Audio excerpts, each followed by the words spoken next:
नमस्कार दोस्तों। Positive psychology के जनक मार्टिन सेलिगमैन एक बार मनोविज्ञान के छात्रों से बात कर रहे थे। उन्होंने कहा कि आज मेरा क्लास लेने का मन नहीं है, चलो तुम सबको फिल्म देखने ले चलता हूँ। छात्र तो छात्र ही हैं, खुश हो गए और मज़े से अपने प्रोफेसर के साथ फिल्म देखने गए। वहाँ उन्होंने इंटरवल में खूब पॉपकॉर्न आइसक्रीम खाया।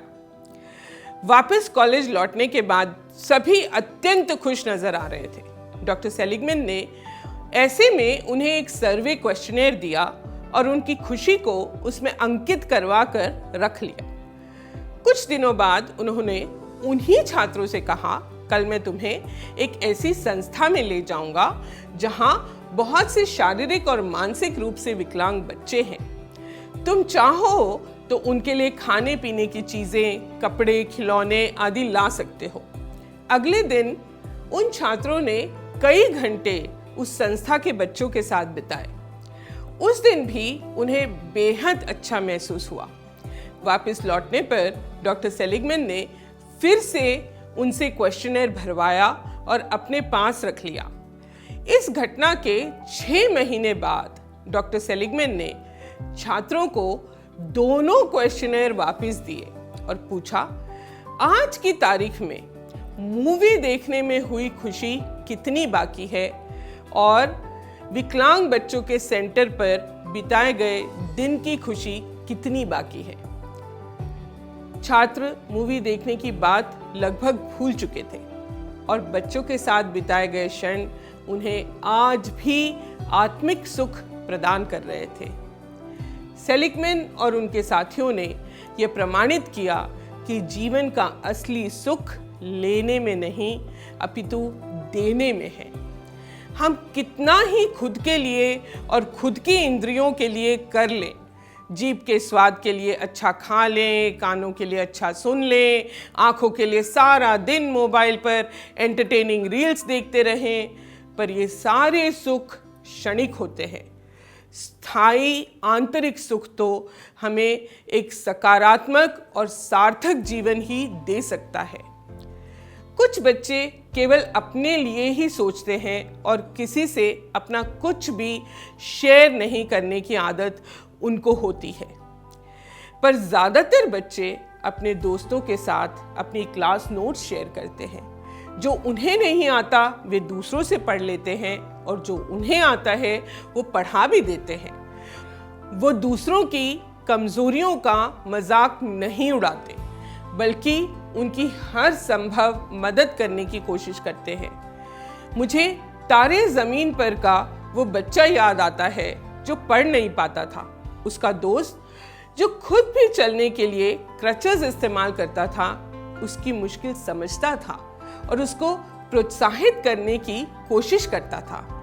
हम सभी ने बड़ा होने के लिए कितने ही लोगों की मदद ली होगी और बिन मांगे भी कितनों ने ही हमें सहारा दिया होगा।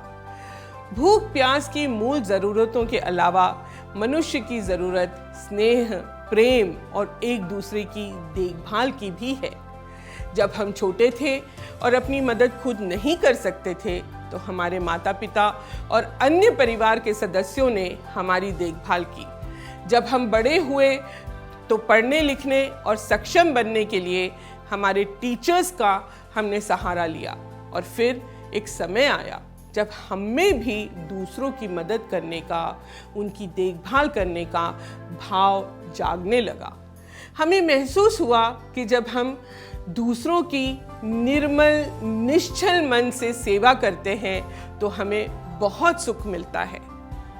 15-16 साल के बच्चों ने एक सर्वे में बताया कि सबसे ज़्यादा आंतरिक सुख उन्हें तब प्राप्त हुआ जब उन्होंने किसी असहाय जानवर की मदद की। डेज़ी कक्षा 10वीं में पढ़ती है। अपनी कोचिंग क्लास से घर आते हुए उसने देखा कि एक बाइक वाला एक कुत्ते को मार कर चला गया। कुत्ते को चोट लग गई और खून बहने लगा। डेज़ी अपनी सहेली के साथ मिलकर उस कुत्ते को डॉक्टर के पास ले गई और उसको ठीक होने तक उसने अपने माता पिता की परमिशन से अपने घर पर रखकर उसकी देखभाल की। जब डेजी से पूछा गया कि फ़ोन चलाने, पार्टी में जाने और कुत्ते की मदद करने में सबसे ज़्यादा किस कार्य से उसने हैप्पी और सेटिस्फाइड महसूस किया, तो उसने कहा, इन बातों का कोई कंपैरिजन ही नहीं है। कुत्ते की केयर करने से जो सेटिस्फैक्शन और फुलफिलमेंट मुझे मिलता है, इसको बताया ही नहीं जा सकता। बच्चों ने यह भी बताया कि जब उन्होंने अपने दादा दादी या नाना नानी के साथ अपना मोबाइल फ़ोन साइड में रखकर बात की, तब भी उन्हें आंतरिक सुख मिला। ऐसे ही एक बच्चे ने हमें बताया, उसके दादाजी सकुचाते हुए उसके कमरे में आते हैं और पूछते हैं, तुम पढ़ाई में बिजी हो तो मैं तुम्हें डिस्टर्ब तो नहीं कर रहा हूं? और जब मैं उन्हें कहता हूं, नहीं नहीं दादाजी, आइए ना, मैं तो सोच ही रहा था एक ब्रेक लेकर आपसे मिलने आऊं आपके कमरे में, आप ही आ गए। आपसे बात करके तो मैं फ्रेश हो जाता हूं, पढ़ाई के दूसरे राउंड के लिए तैयार हो जाता हूं। ऐसा सुनकर मेरे दादाजी के चेहरे पर खुशी छा जाती है।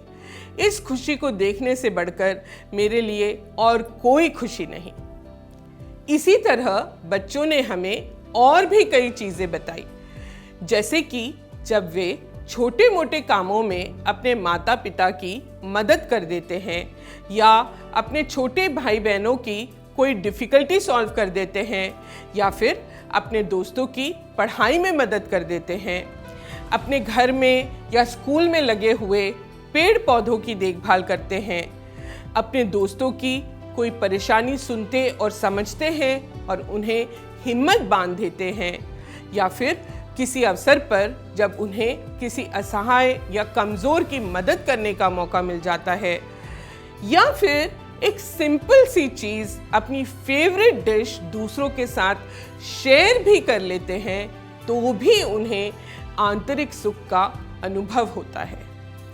दोस्तों, हम सभी एक दूसरे के लिए बने हैं और हमें दूसरों की केयरिंग और शेयरिंग में जितना सुख मिलता है, वो अपने लिए कुछ भी करने से मिल ही नहीं सकता। धन्यवाद।